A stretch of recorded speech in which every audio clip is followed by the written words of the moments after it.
Hello everyone. Hello. Can you hear me? Is that okay? There we are. Hi there. I just wanted to introduce myself. I'm Susan Holmes. I'm a case manager with TBL Limited. And I just wanted to introduce Duran here, who's one of my clients, and speech and language therapist Matthew Nakonesky. Well done. So I just want to go through what we're kind of going to talk about today. I'm going to tell you a bit about case management services, what that entails, and how we came about for Duran presenting today. So case management is a paid-for service. It usually, but not always, about 95% of our business comes from compensation claims. So that's when someone has made a claim because they've endured a traumatic event. And then we then are involved in assessing that person. So we look at, what challenges they have, what problems they have, and then we work with that person to make a rehabilitation plan for their goals, the goals that they want to do. So it involves different therapies. We would have, Matthew, for instance, speech and language, or physiotherapy, maybe psychology. It would maybe involve personal care, getting people in to help with that, or maybe even support workers, or we've had vocational issues as well if someone's still managing to work. So it really depends on the individual and their needs. It's always tailored to them. Our role also takes in that we have to feed back to the compensation people, the people who are involved in that, the parties involved, so would be the lawyers and the insurance companies. And we do that regularly, report to them regularly. So we would be looking to tell people, what they're doing well, or what is difficult for them, the challenges and what they might need in the future. Quite complex issues normally, and lots of different things happening with different people, just because everybody's, their lives are very different, and their difficulties are different.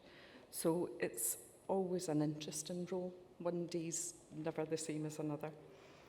So really our role is about identifying the difficulties, about coordinating the rehabilitation and meeting those goals, keeping everyone informed in the team, and really moving their goals forward, making sure that we're changing things as they meet different things.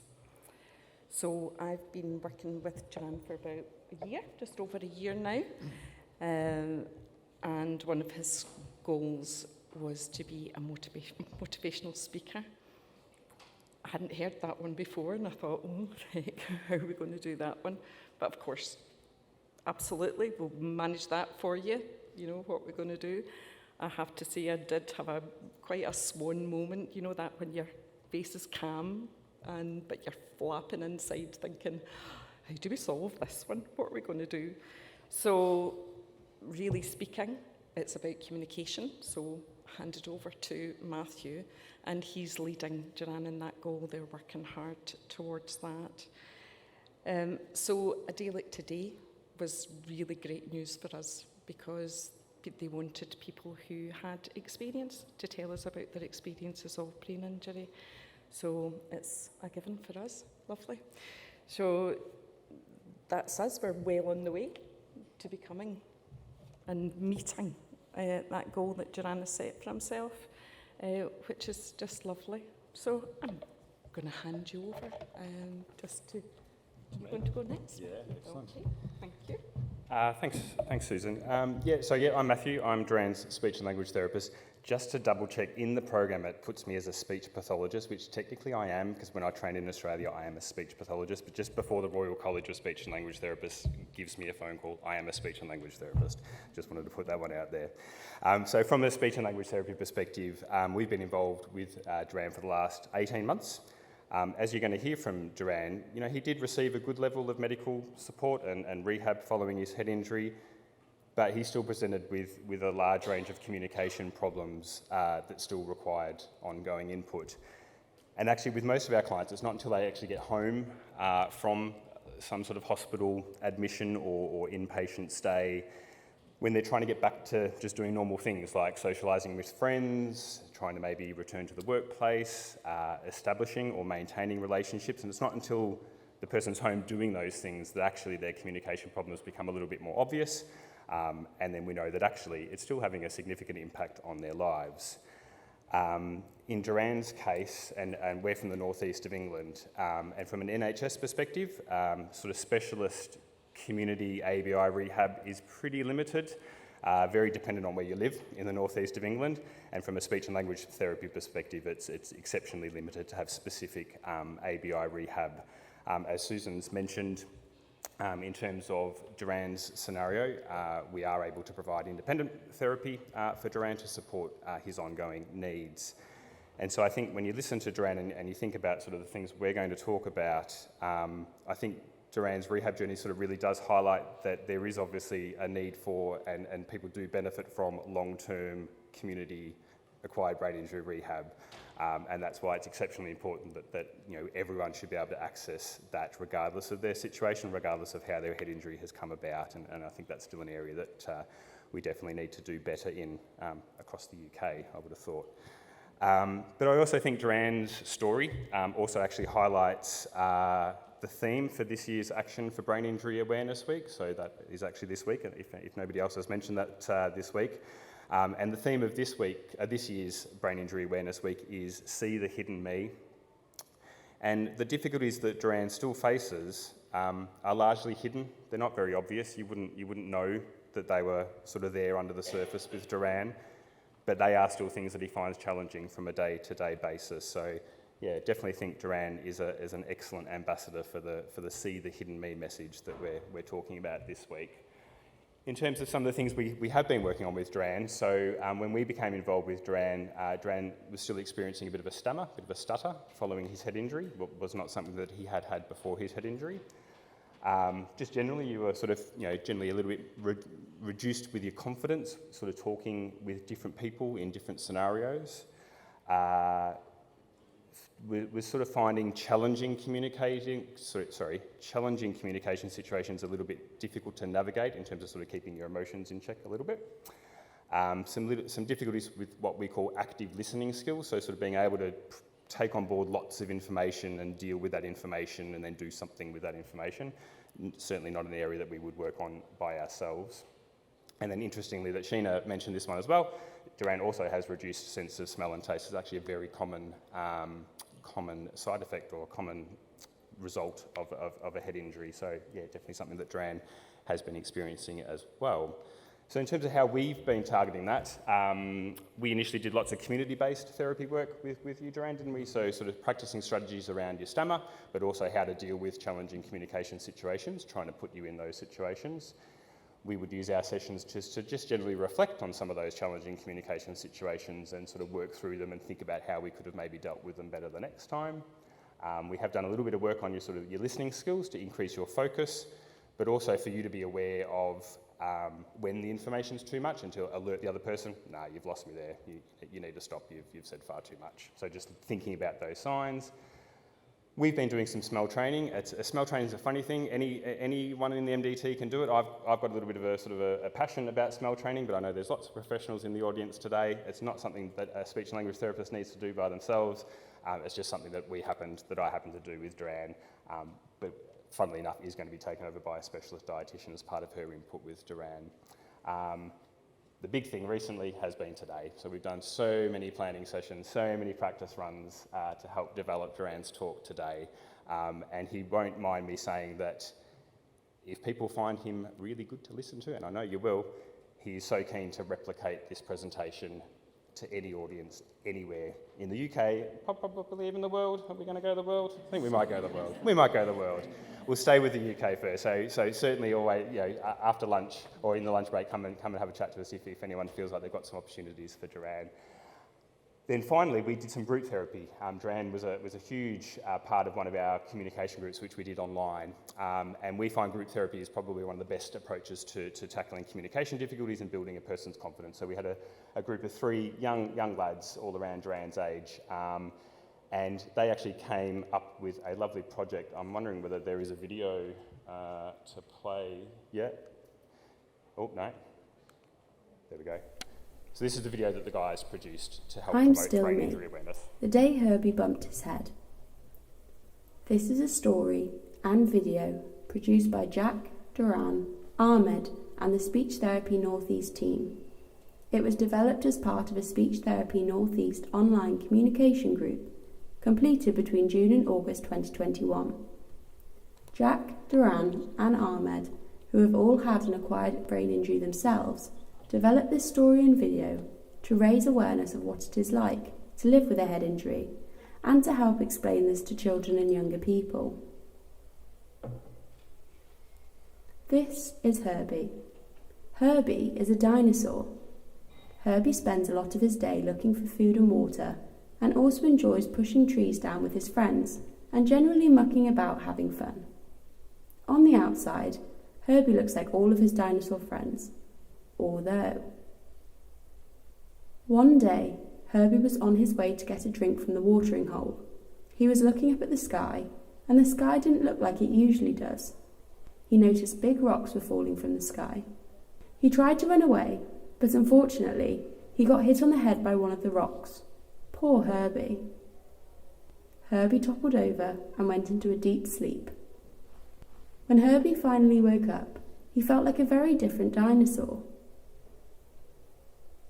Herbie soon realised that when he was running, he couldn't keep up with his friends anymore, and sometimes he would trip over. He also noticed, when he was trying to push down trees with his friends, that he wasn't quite as strong as he used to be. Herbie needed some help from his friends to push trees down together. Even though Herbie might be a bit slower and unsteady, deep down, he's still Herbie. Herbie also noticed that sometimes he's a bit forgetful and can't remember his friends' names. He sometimes gets a bit confused and goes to the wrong watering hole at the wrong time of day. Herbie finds it helpful when his friends remind him which watering hole to go to at the right time of day to make sure he got the best drink. Herbie likes it when his friends tell him, "Don't worry, Herbie, I know you find it hard to remember our names. My name is Tony the Triceratops." Even though Herbie is a bit forgetful, deep down, he's still Herbie. Herbie noticed something different about his roar when he was trying to call out for his friends. It wasn't as clear and loud as it used to be. Sometimes other dinosaurs would not understand his roar. Herbie likes it when his friends give him extra time or roar for him if needed. Even though his roar might be a bit different, deep down, he's still Herbie. Herbie began to feel sad more often. His friends noticed he seemed down in the dumps quite regularly and was often shy and quiet with them. Herbie felt different when reaching for high leaves and doubted himself. It helped when his friends reassured him and said, "You can do it, Herbie." Even though Herbie is sometimes sad and needs lots of reassurance, deep down, he's still Herbie. The final thing Herbie noticed was that he gets tired easier and needs to nap during the day. Herbie used to find pushing trees down easy. Now this makes him tired. If Herbie doesn't have a nap during the day, he feels a bit grumpy. It helps if his friends remind him to have a nap. When Herbie has a nap, he feels better. Even though Herbie needs more rest, deep down, he's still Herbie. Herbie sometimes feels like he is going through all of this himself, but he is not alone. There are 1.3 million humans living in the UK who have had a brain injury, and 160,000 humans every year go to hospital with one. Even though Herbie is getting better every day, days are still challenging. It might take a long time for Herbie to get back to the things he would like to do, and he knows he might need help to do them again. Herbie knows that even though things have changed since his head injury, and he can't quite do all the things that he used to, or has to do them in a different way, deep down, Herbie is still Herbie. Brilliant. I should have said that the focus of that video was to explain it to children and younger people, which is why it was themed around dinosaurs. That was the thing that the guys wanted to do. So, but that's Herbie's journey, and Herbie's journey was a little bit fictional. We've got a real life journey here. So, you know, Susan and I were just warm up acts. We are all here for the main man, and that is Duran. So over to Duran.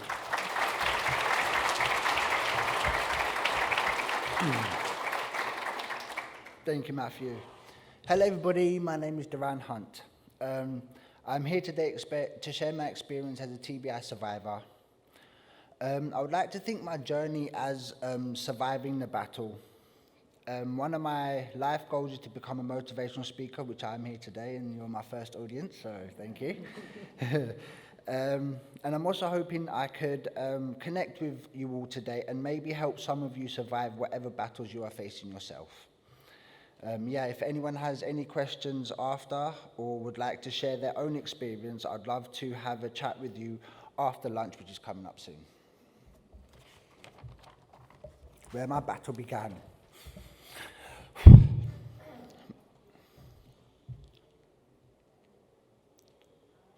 My accident happened on Christmas Day, 2019. I was out with my friends and having fun, celebrating the year that's just gone past. And we was crossing the road, and out of the blue, I got knocked over.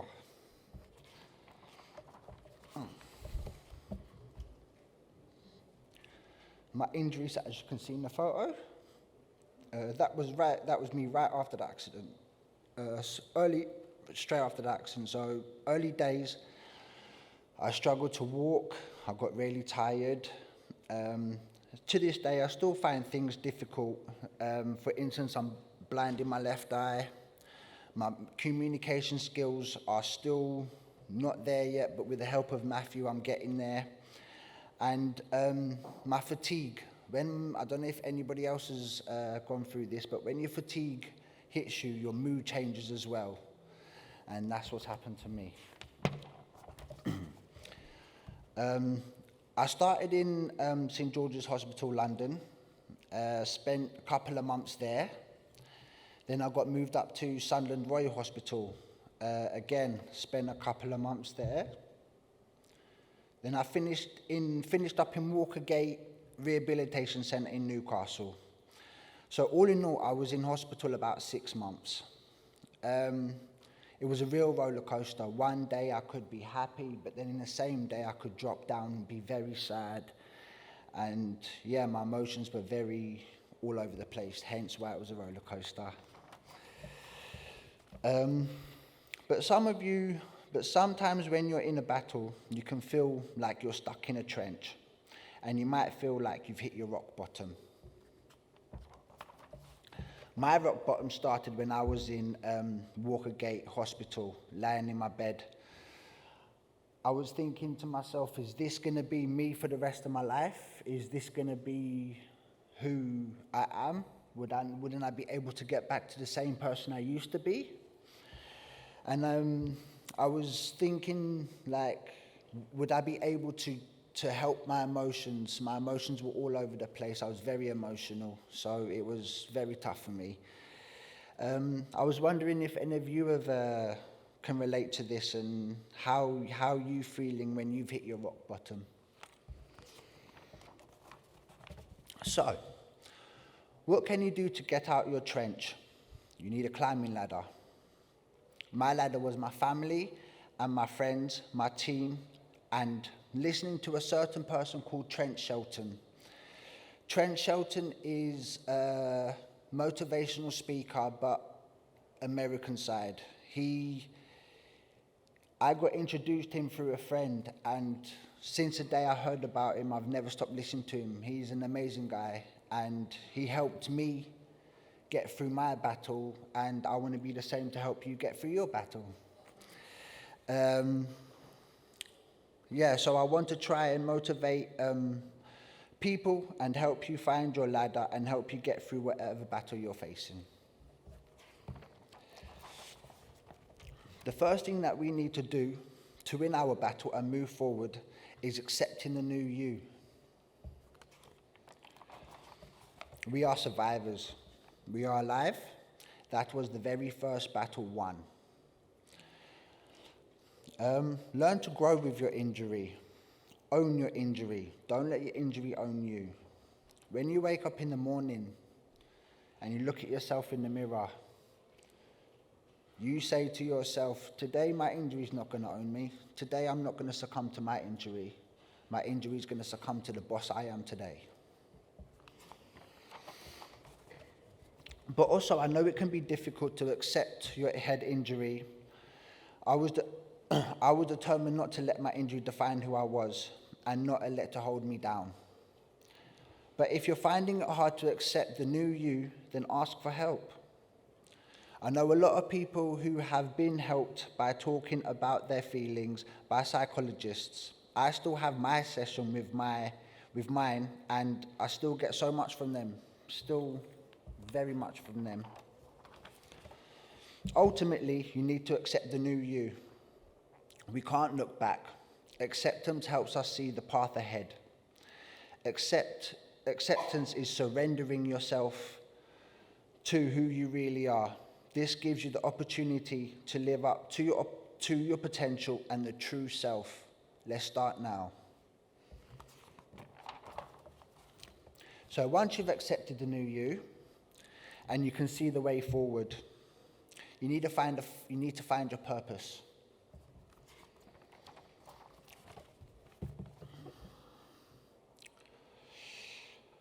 What is your purpose?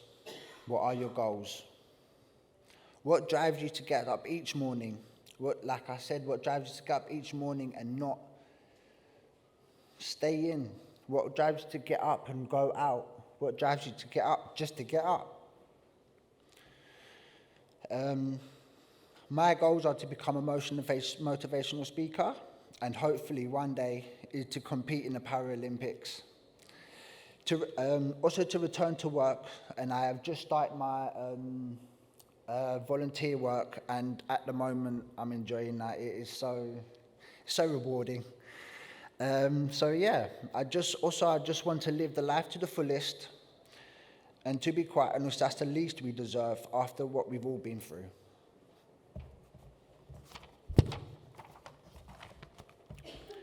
How can you be the best person you can be? My advice is clear about what your purpose is. Work out what you want to achieve and what you need help to achieve them. Be determined to achieve your goals. And the best one I like, turn the impossible to the possible.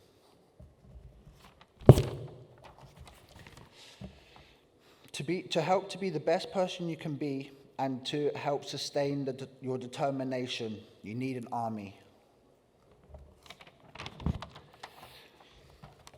I would like you to ask yourself, who is in your army? My army, I have my family and my friends. They're like my right wing.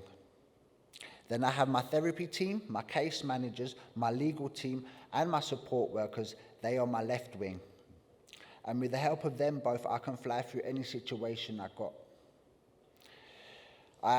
I know I am fortunate to have such a large team around me, and I know not everybody does. But just try and get as many people around you which can give you your wings to fly through anything you're going through.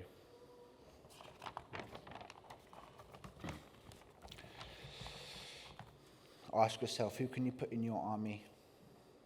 Who can give you your wings to fly through your battle? I want you to find your wings and be able to fly through whatever challenge come your way, day in and day out. Of course, with a big army around you and a huge battle being fought, sometimes it could get a little too much. With a brain injury, you are often shattered at the best of times.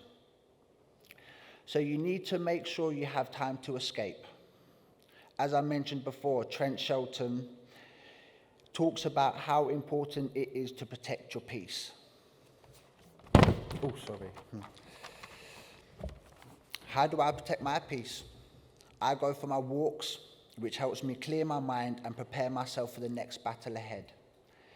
It also helps me put my ducks in a row and helps me get everything that I need to move forward and help my battle being won on my side. What can you do to protect your peace? By protecting your peace, it's something you find that you enjoy. It could be big, it could be small. And take yourself away from everything else, and you and that one thing that you enjoy, do it. By doing that, that is protecting your peace.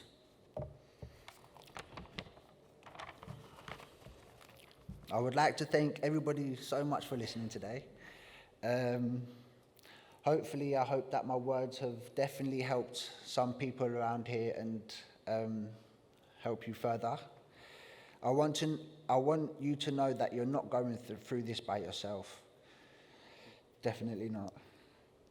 And yeah, I hope all of you can win your own battles, achieve your own goals, and live your life to the fullest. I would like to finish off by saying, we are here, we are known, and we're proud.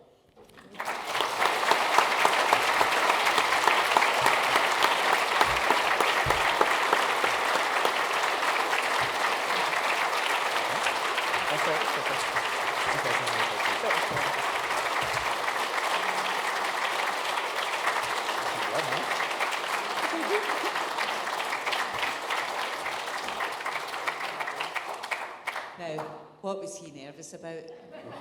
It was fabulous. And I do think there's a career round the corner for you in being an inspirational, motivational speaker.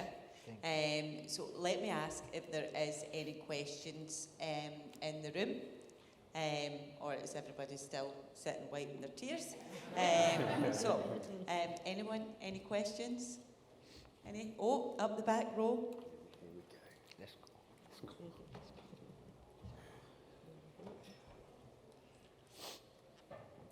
Hiya, Duran.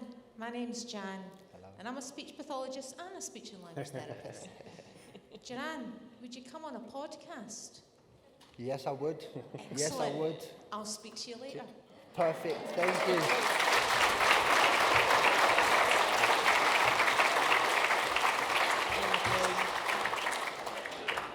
So we don't only drum up information at this day, we also drum up jobs. Anyone else, any other questions? Oh, yes, Alan. Duran, that was brilliant. You lifted my heart. Thank you very much. Can I ask you how you go on managing your fatigue? Do you find it easy to recognise when things have got a bit too much, to recognise when you need to get your head down and sleep? And when you do manage to get enough rest, say something about how it improves your ability to face things. Yes, that's a good question. Very early into my recovery, I participated in the fatigue management group. And through that fatigue management group, I learned to pace the fatigue. I learned not to boom and bust. Boom and bust is you don't do everything early in the morning and then leave you tired for the rest of the day. So I learned to pace myself. And when I notice that I'm getting a little bit tired and I need to have a rest, is when I start mumbling my words.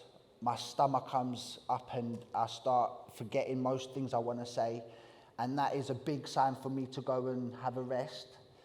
But then when I have a rest and I wake up, I'm energized, I'm ready to tackle the battle ahead, and I'm ready to get on my therapy. So, yeah. Thank you. Thank you. That all questions, thank you. And also a big thanks to the team around you, Duran, because I'm sure that without their help, yes. Yeah, if it wasn't for my team's help, I wouldn't be here, to be quite honest. So, yeah, big thank you, yeah.